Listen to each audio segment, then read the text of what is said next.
Yo, what's going on, guys? This is my month review for November. So, I'm gonna be going over my biggest mistakes and what I really gotta focus on going into December and going into 2026. Hope y'all maybe are, or I don't hope, but maybe you're struggling with some of the same things that I do, and maybe you find this valuable information and you might get help learning this as well. So, yeah, man, enjoy the video. Love y'all. Peace out. Yo, what's going on, guys? Welcome to my monthly review of November. This month had been really choppy, really bad month, but that's okay. That just gives me more learning opportunities that where I can learn from my mistakes and see how I'm really acting under such bad market conditions and really bad, you know. But yeah, uh, this month was very choppy, and my journal reflects that perfectly. I've been practicing discipline, but also fighting the mental battle of FOMO, hesitation, overtrading in bad conditions, and ignoring critical context like pre-market high, previous runners, and resistance. But despite the difficulty, I made progress, especially in self-awareness, emotional control, risk management, and pattern recognition. Now, just to get that clear, like this month was really bad, both with me and with the market conditions. So this is my monthly metrics. I know when I was writing this down, it really hurt me, bro. Like this is so bad, bro. Total trading days logged was 19, around 19. I took four no trade days, which should have been way higher. It should have at least been like 10, maybe 9, 10. Uh, and I took total trades I took was 25. I had four wins this month and 21 losses. This is crazy. But my win rate was 16%.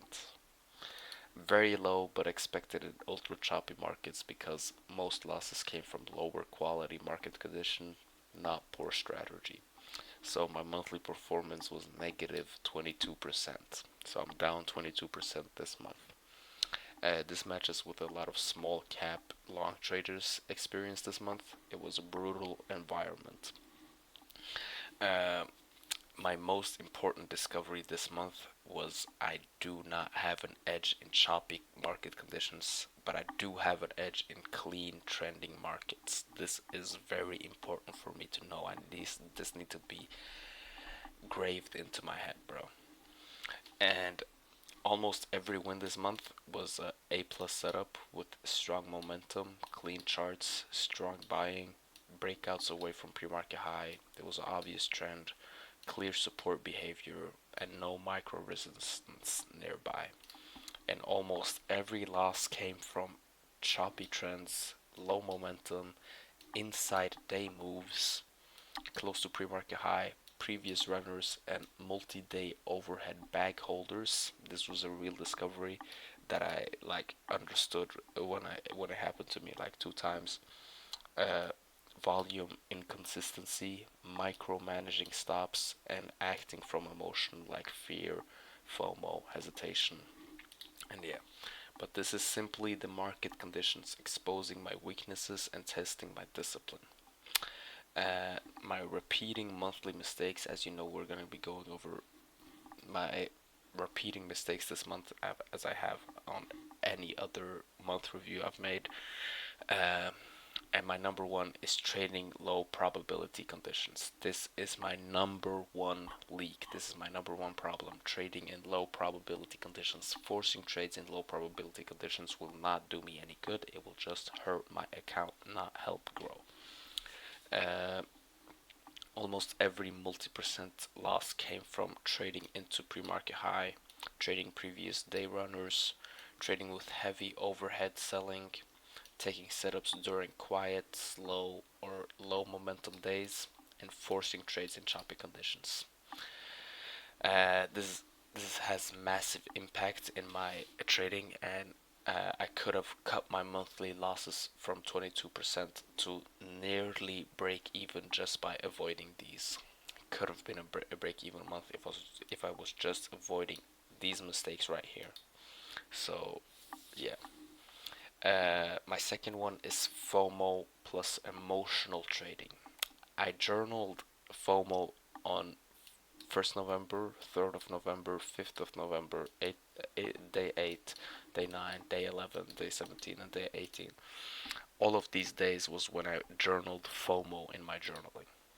Uh, and every FOMO trade resulted in bad entries, rushed decisions, loosening rules, trading sub A plus setups, and entering into resistance. FOMO was my most expensive emotion this month. And number three is taking trades near pre-market high. This is a huge repeating mistake. I mentioned pre-market high danger at least 7 times this month, and the pattern this is causing is price is close to pre-market high and a setup is emerging, and that it has less probability. And I enter anyway, and I get stopped out. Every time I ignore pre-market high, I was losing trade. Uh, this is one of my most important edge refinements going into next month. So, and number four is trading 2 day runners. I correctly identified that uh, day two runners may have many bag holders and they tend to reject more with lower probability setups. And a 2 day runner is basically a stock, for example ADTX, if it has like a big day where it's running for 2 days, and that is not good. And they tend to reject more with lower probability setups and have many bag holders, like people holding their shares from yesterday and everything, and is selling them now. So and this repeated mistake cost me extra losses, confidence, emotional exhaustion, and yeah, man, that can't really be happening, bro. And number five, hesitation on A plus setups, then taking worse setups. One of my biggest psychological leaks. I hesitate, miss the miss the A plus setup, feel frustrated, take B or C setups, lose self blame. This cycle repeated 6 plus times. Yeah, so this cycle was repeated 6 times. That's not good. We gotta stop repeating these cycles, bro. This is number one. Bro, I can't stress it enough, bro. And over managing trades. This is also a thing. This caused unnecessary losses on trades that would have been wins. I consistently tighten stops too much. I exit early from fear and I don't let the trade play out. And I get shaken out before the target. This turned many A plus setups into smaller losses, even though I have found a cure to this basically. I'm not looking at the trade when I take it. I take the trade with predefined risk management. Like let's say I'm risking, for example, 4% to gain 12%. Then uh, I'm just letting it go, no matter what it's doing. Like if it's a loss, it's a loss. If it's a win, it's a win. I don't care. Like I'm not looking at it, so I don't get. So my emotions is not. It's not possible for my emotions to get into the trade, if you know what I mean. And number seven is revenge slash tilt behavior. It's not full revenge trading, but taking one more trade and feeling the need to make it a green day. This happened especially on choppy days. But my monthly strengths is number one, journaling have been very good. Journaling elite. Very few traders reflect with this level of detail and honesty. This alone will make my uh, what is that? Make my make my progress twice as fast as the average trader. I think I was gonna try to write. Uh, Losses were small and controlled. Almost every loss was between -1 and -5%, which is excellent risk management for beginner to intermediate trader. I know what my A plus setup looks like. This is extremely important, and I am brutally honest with myself. Very few traders can self-reflect like this. I improve same day. This is a rare trait. I show immediate recognition of mistakes and don't lie to myself. Monthly focus going into next month. Monthly focus plan for next month. Okay, these are the three most important goals going forward. Taking no trade days during choppy and low momentum periods. This rule alone will fix 70% of my losses, bro. 70% of my losses. It's so avoidable. It's so avoidable. And checklist for deciding if today is a trade day. Is volume good? Is the market trending? Are scanners hot? Are breakouts clean? If it's not, it's a no trade day. My edge exists only in momentum trending markets. A plus setups only with 100% hesitation elimination.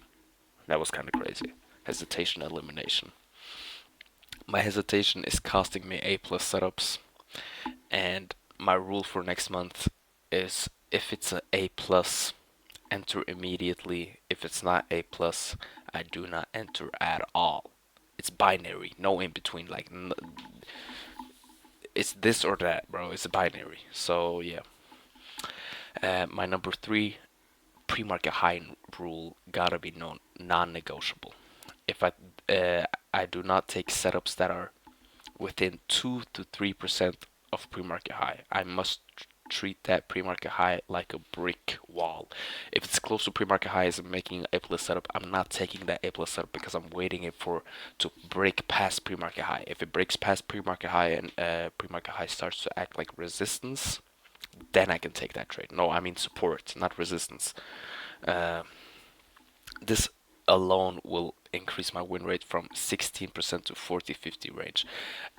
Last month on October, not November, October was a profitable month where my win rate was like 40 to 50 range. So, yeah. My secondary goal is never trade day two runners again. 2 day runners, I mean. I don't know why I took day two runners. So when a stock is running twice in a row, I'm not taking that. I'm not taking a trade on that stock no matter what. And stop over managing trades suddenly. This I have been doing. I already have been taking action on this, and this week I've been doing exactly that. So and one trade per day maximum, unless the second trade is A plus, market is hot, setup is clean. I already self-identified this as key. Uh, so now we're going to my monthly trading identity statement. This is one sentence that basically sums up what I gotta focus on going into next month. So I only take A plus setups. I avoid pre-market high. I avoid day two runners. I am I am perfectly comfortable taking no trade days when the market is choppy. And yeah, man, that was the month review, guys. Uh, Pretty bad month in my opinion, but that only gives us more opportunity to learn. And yeah, hope y'all enjoyed the video. Hopefully, December is gonna be better, and let's see what 2026 is offering for us. All right, guys, peace out.